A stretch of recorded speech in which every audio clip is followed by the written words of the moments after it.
So, the power of inclusiveness. Now, if we go back in the world, say, 30 years, we see that there were many signs of opening. Walls were coming down. Many initiatives were taken to open up the world, which I think brought many benefits. If we look around the world now, there are many signs of closure. Walls are being constructed.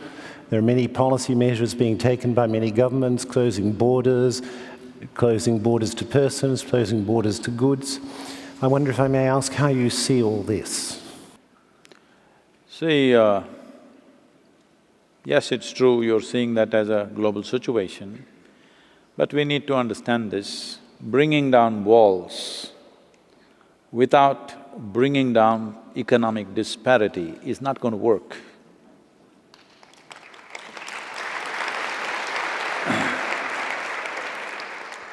When we brought down walls, then itself we should have understood that we must strive to bring down disparity in the world.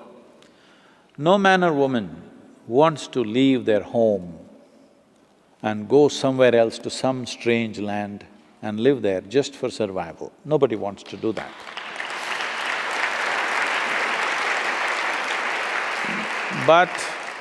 But it is estimated that in the next decade, there could be about 1.7 to 1.8 billion people moving or migrating. When that many people start migrating, your wall is not going to work anyway. Wall will work when they're in a few thousands, maybe a million, but when they go to a billion, your wall is not going to work, it's going to be a tragedy. Because now you see a stream of people coming. Well, can every nation just open up its borders and say, welcome, live on the streets? Not possible, yes? So the thing to do is, which I've been striving to do and I'm failed to do, is in the last 25 years I've been trying to bring some key people in the world together so that this initially we started as 1%.com. And I try to create a board, and every time we are about to do it, some warlike situation comes and some nations back away and it never happened, all right?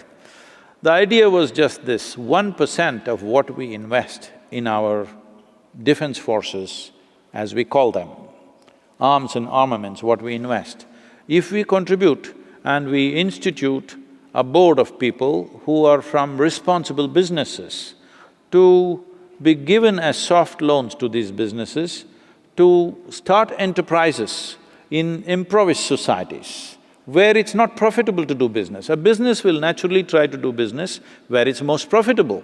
You cannot ask them to go and do business somewhere in one corner of Asia or Africa because they are looking at their profitability.